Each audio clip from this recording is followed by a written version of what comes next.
I'd like to convene the October Bridges and Tunnel Committee meeting.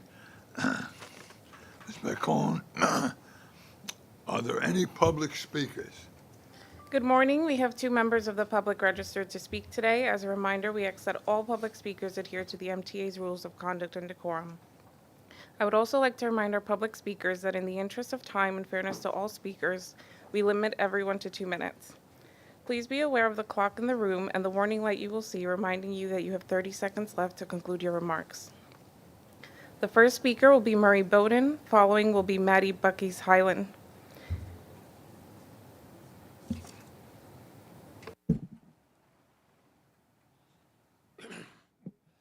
Good morning.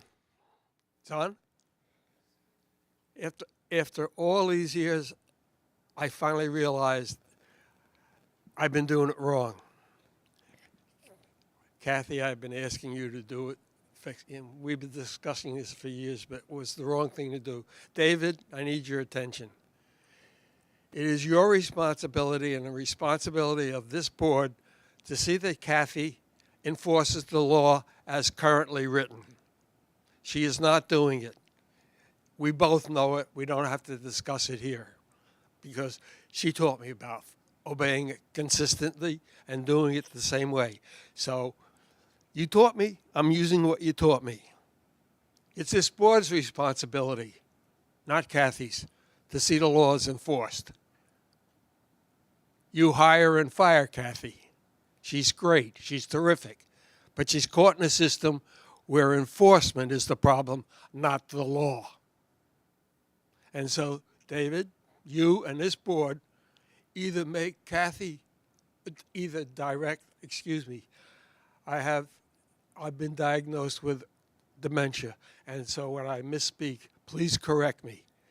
Because when I know it, I try to do it right. I'm going to run out of time. David, thank you for being a good mentor. You've taught me a lot. Kathy, thank you for teaching me. Unfortunately, what you taught me was where to put the responsibility.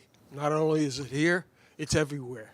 The federal government, Jano says, come back to the office. He's right, because the only way I can make a point is to see here and see each one of you face to face. I know how to fix it.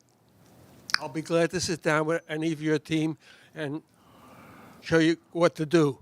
But it's the enforcement, not the rules, that's the problem. And if we see you not enforcing the rules, why do you expect the kids to stay off the top of the railroad cars? If you can break the rules, we can break the rules. You choose which you break, I choose which I break. Thank you all for having me and giving me this opportunity. I'm leaving because there's another meeting, and I have to figure out where to go. Thank you.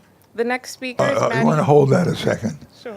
Murray, I want you to know, isn't that what we talked about momentarily? Trying to fix it, Murray. Just stay healthy and keep going. You know. I have to figure out where to go next. Okay. Bye, everybody. Thank you. The next speaker is Maddie Bucky's Highland. Thank you, Ms. Spascone, and welcome back. And happy Monday, everybody. This is Maddie Bucky's Highland.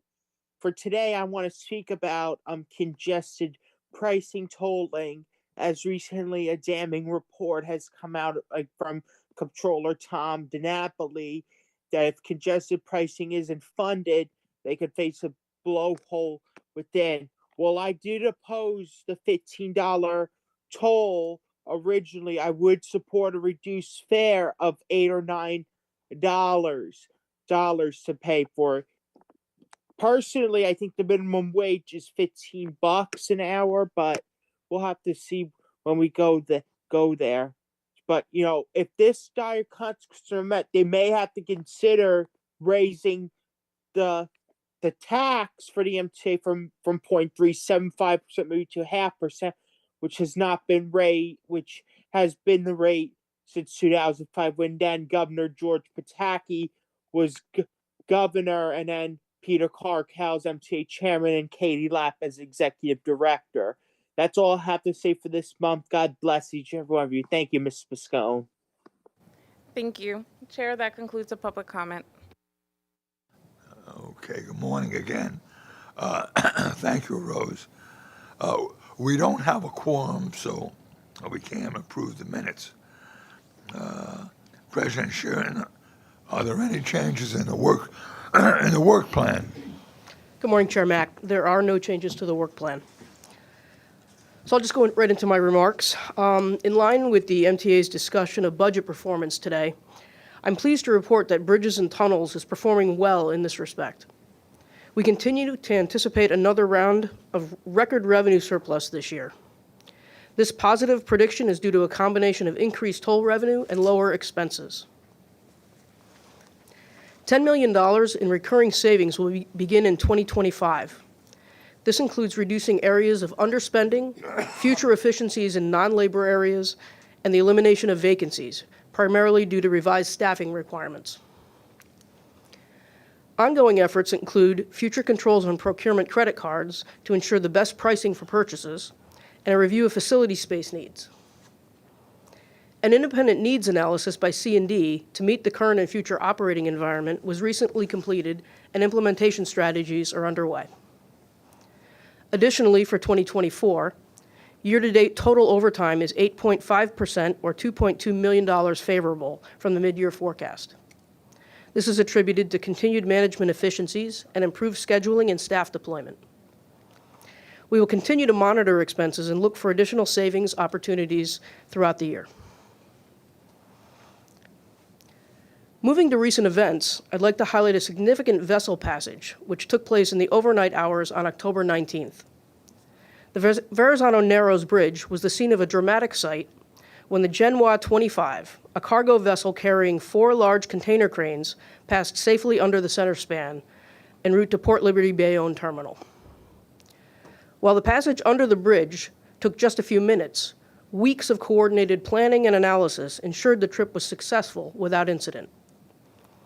Extensive behind-the-scenes efforts by multiple entities ensured safety for our customers, employees, maritime traffic, the vessel, its crew and cargo, the pilots, and the bridge itself. While MTA Bridges and Tunnels follows many established planned event protocols, due to the extreme size of this vessel, all parties agreed additional attention to this transit was required.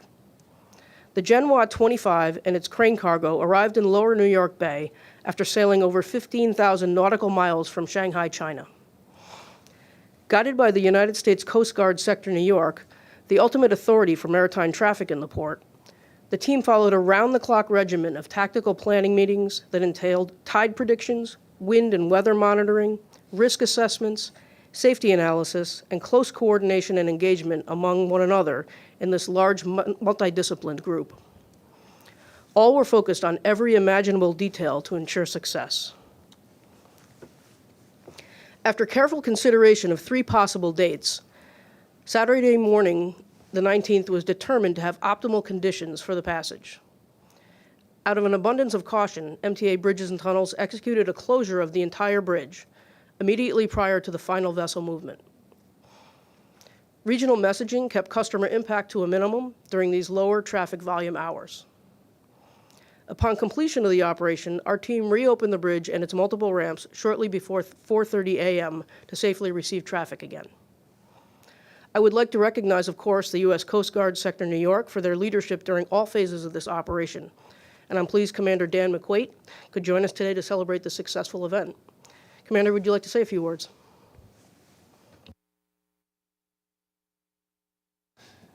Yeah, I just want to send the regards to Captain John Andrzejczyk, the captain of the port for Coast Guard Sector New York. He's unable to be here today, but I'm glad I was able to be here today for this meeting and to talk briefly about this transit.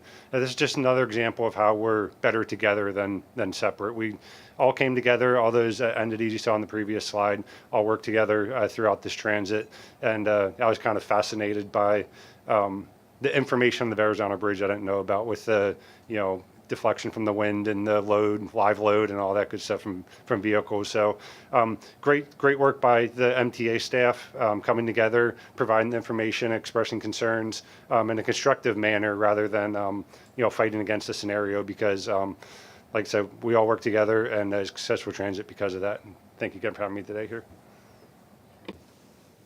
Commissioner Halbert. Are you satisfied with the advance notice you got about the passage of this vessel under the bridge? I'd say yes. I mean, we spent weeks planning this effort. Thank you. Commissioner Glucksman? What was the purpose of this? So as the harbor deepening project was completed in 2017, I would say, making a 50-foot channel, larger ships can come in, and they're looking at deepening the harbor to 55 feet to allow even larger ships to come in. So all the terminals, I say all the terminals, most terminals in the harbor have been getting larger container cranes over the years, so they can reach higher and farther when working container ships. So right now, a lot of container ships that come in will carry 12 to 14,000 TEUs. That's a 20-foot equivalent unit. So 40-foot containers, 2 TEUs. It's how they measure the containers. With the harbor going to 55 feet in Port Liberty Bayonne, building a third berth, they got these larger cranes to work the 18,000 TEU vessels that will, be coming in the years to come. So bigger ships, they wanted bigger cranes, so they brought these in. Thanks, Dan. I'd also like to recognize the efforts of a number of entities who all played a unique and critical role, and you saw them on the screen a few slides ago. The National Oceanic and Atmospheric Administration, the National Weather Service, Port Liberty Bayonne Terminal, Metro Pilots, Sandy Hook Pilots, the Port Authority of New York and New Jersey, NYPD, MTA Construction and Development, MTA Law and Risk Management, and the New York City Office of Emergency Management, and our B&T Incident Command Team on-site at the bridge throughout the night and morning. MTA Bridges and Tunnels is proud of our featured role our bridge played, contributing to regional commerce and further development at the port. Job well done by all involved. And if there are any more questions, I can pause here. Okay. Finally, as I mentioned at last month's meeting, one of our agency goals for 2024 is realignment of leadership and departments to better position Bridges and Tunnels for future success. We still have a few key positions to fill, but are well underway on our way to building on the great foundation laid before us and taking our agency to even greater heights as the leader in the toll and bridge industry. Toll and bridge tunnel, wow, let me try that again. In the toll, bridge, and tunnel industry. It's my pleasure to introduce our current executive and senior leadership team, some of who you already know and some new faces. We welcome Diane Keneally as Chief of Staff and Chief Administrative Officer. She joins us from MTA Construction and Development, and before that, an impressive tenure with the New York State Department of Transportation. Diane leads corporate strategy and performance, administration, and external relations, which includes our special archive.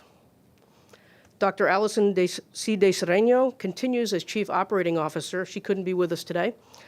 She's leading facility management, tolling management, and environmental health and safety. Ed King was promoted to Executive Vice President, leading security and operations, revenue recovery, and training. Don Look was promoted to Senior Vice President for internal affairs and security strategy.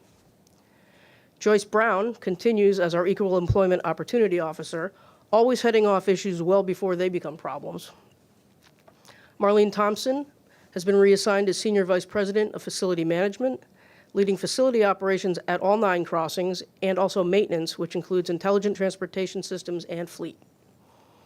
Charlie Chavez, who also couldn't be with us today, has been promoted to Senior Vice President of Security and Operations and also serves as our Chief of Department. And finally, Steve Knapp joins us as Senior Vice President of Tolling Management and brings extensive tolling and facility management experience from the Port Authority of New York and New Jersey.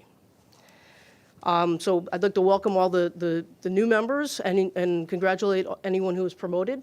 We will continue to provide updates on our reorganization as it unfolds, and we will look forward to working with the committee to keep you informed on the important matters we bring before you each month. Lastly, there are no procurements this month, and this concludes B&T's report. Are there any questions?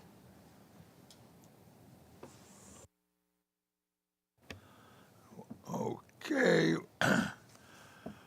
Could I have a motion to adjourn? Well, yeah. Well, thank you all for coming, and we'll keep fighting the battle.